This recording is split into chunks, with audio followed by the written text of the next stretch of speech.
Yes, hello there everyone. This is Ashmita from Saurav's classes. Now, as you can see on the screen, we are going to solve some questions from the Civil Services examination of this year, prelims paper 2023. I'm going to solve 3 to 4 questions max to max in this class. If you want to solve more questions with me, have more interactive discussions with me, then you can join our classes. सभी details आपको नीचे description box में मिल जाएगा तो चलिए start करते हैं with the questions.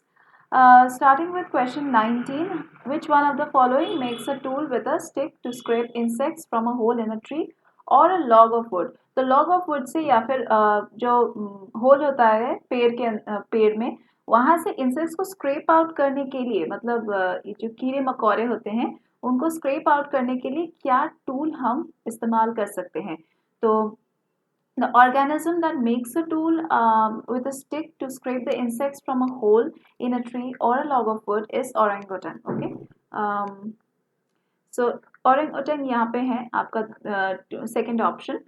तो orangutan actually में है क्या? Orangutan are great apes. आपको आप लोगों को apes पता है, monkeys, apes and all those.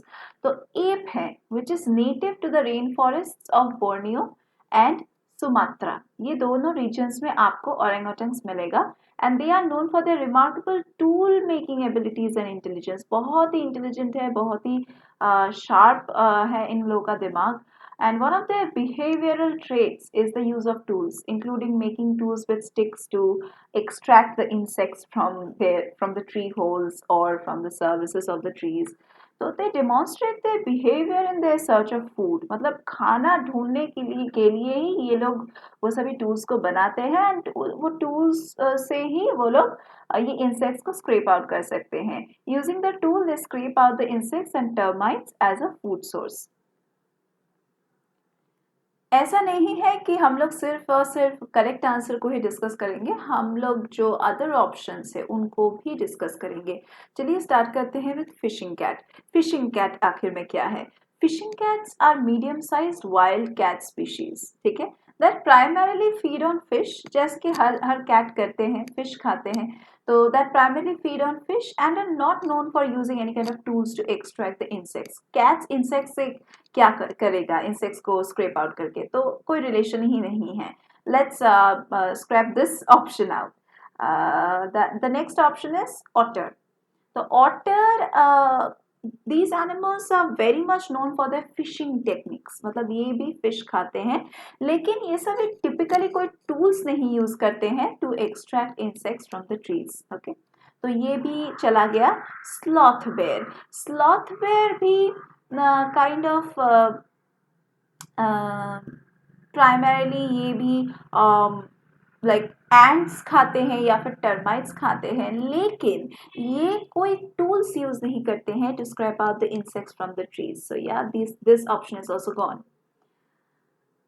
Next question is consider the following. That is, first one is aerosols. Okay, aerosols means that that is hydrofluorocarbons. That is what we call the HFCs. Hydrofluorocarbons are used as propellants in aerosol products. Okay, and these are mostly used as sprays or foams.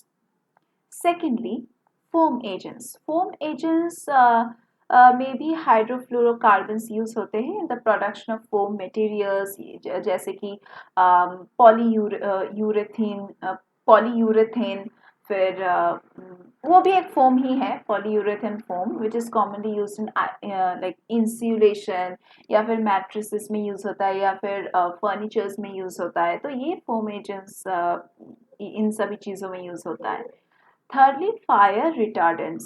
Now, fire retardants में भी HFCs use होता है, that is hydrofluorocarbons use होता है as fire retardants in certain applications to reduce the flammability of the materials.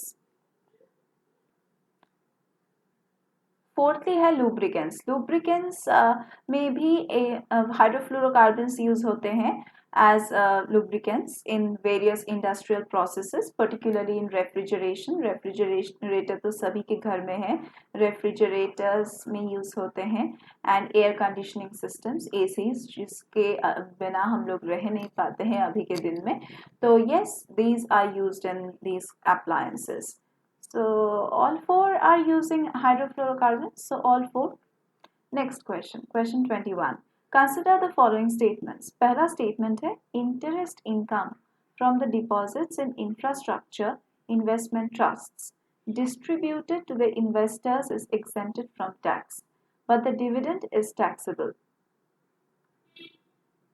ये जो पहला statement है, ये statement incorrect है, ठीक है, क्योंकि जो infrastructure investment trusts होते हैं, these are investment vehicles, okay, that pool funds from the investors to invest in the infrastructure projects. तो इनकम जो जनरेट किया जाता है from these infrastructure investment trusts, ये टैक्सेबल है for investors, including both interest income and dividends. तो यहाँ पे इंटरेस्ट इनकम जो है from the deposits in investment trusts, these are not exempted from tax. So yeah, this is wrong. Then statement 2 को consider करते हैं. Statement 2 में बताया जाता है infrastructure investment trusts are recognized as borrowers under the securitization and reconstruction of financial assets and enforcement of Security Interest Act 2002. So which one of the following is correct in respect of the above statements? अभी ये statement भी incorrect ही है. Second वाला statement जो है, second statement, ये भी incorrect है, क्योंकि ये जो infrastructure investment trusts जो है, these are not considered as borrowers under the securitization and reconstruction of financial assets and enforcement of Security Interest Act of 2002.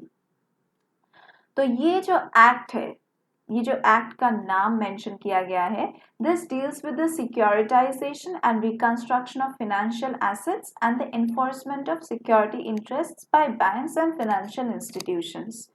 तो यहाँ पे अगर हम दोनों ही स्टेटमेंट्स को कंसिडर करेंगे तो दोनों ही इनकरेक्ट हैं. Therefore our correct answer would B